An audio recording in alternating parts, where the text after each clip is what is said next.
Welcome back to Black, and I am your host, Leonard Stevens. And today, I have the honor to speak with Brother Bashir Salam of FAIM.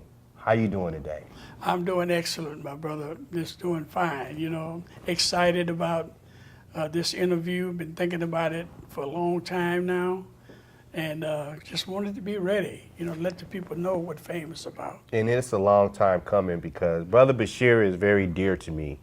He saw me on TV. He'll tell the story, I'm sure, but it's just been a wonderful partnership, and he's been very instrumental in helping us with Back to Black, and I'm really excited. So tell him about FAIM. FAIM is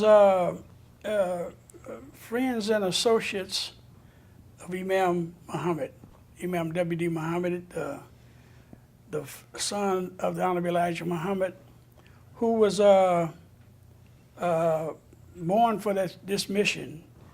When I first met him at the home of the Honorable Elijah Muhammad, and he had kept being put out of the community because he didn't agree with his father on God being a man in the person of Mr. Farad Muhammad, and I was there when he came back to the community right before his father's passing in 1975, and we was at the dinner table, and Honorable Elijah Muhammad introduced him.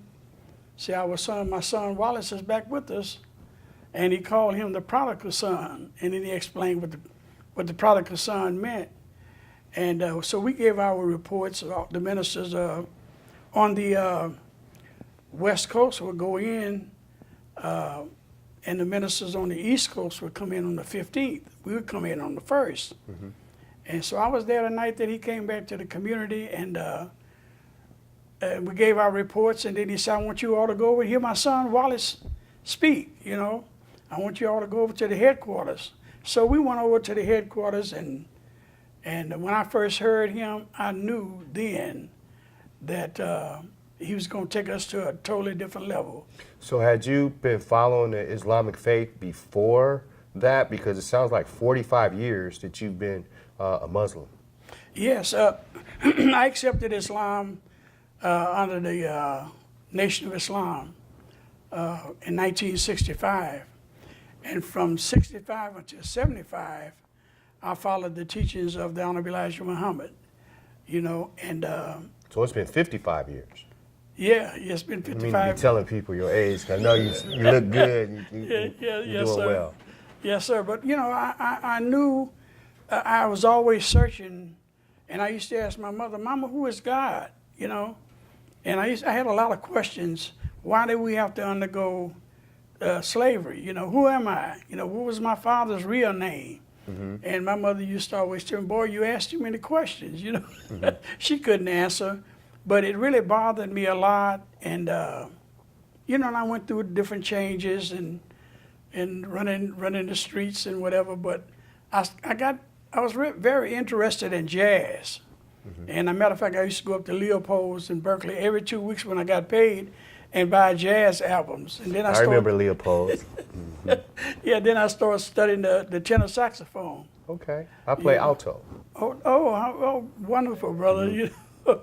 So what happened was I started listening to John Coltrane, A Love Supreme, and I started really waking up. And then... So you had a rebirth. I had a rebirth, because I wanted to know.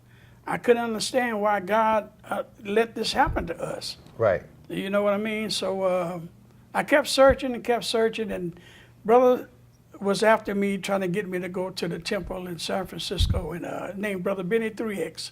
Benny and I would 3X. Did y'all hear that? Benny 3X. Okay. Yes, and I would always... So that was like Malcolm XXX? Yes. Okay, I got that it. X was unknown. My name was Harry Andrews. So when I accepted Islam, I got my X. Okay. So I became Harry X. Wow, it just don't seem right if I was to just start calling you Harry Andrews. Yeah, but I'm glad that I met Bashir Salam. Yes, sir. So I started waking up, and one day I just started picturing myself, man, life is real, I'm actually living.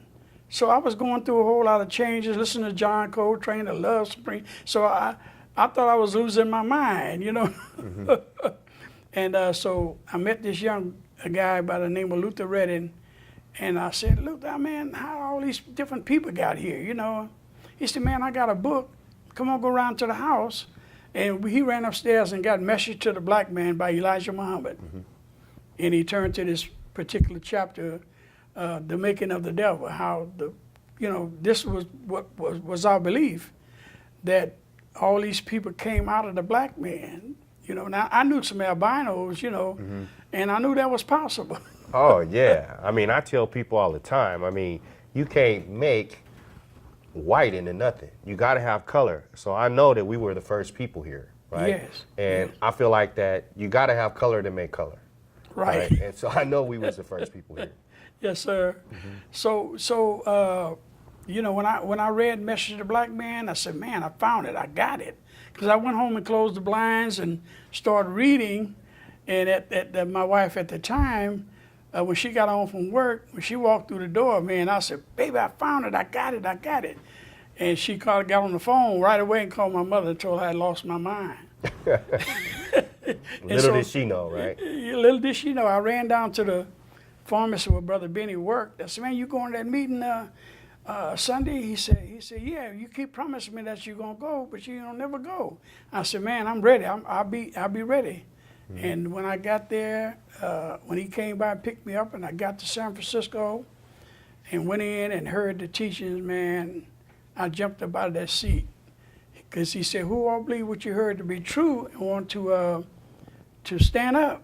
And I jumped up out of that seat, and it's been on ever since, Brother Leonard. It's been on ever since. And you know, it's amazing how Bashir and I linked up. But we're going to pause right now and take a commercial break, and we'll be right back with more of Back to Black with Mr. Bashir Salaam.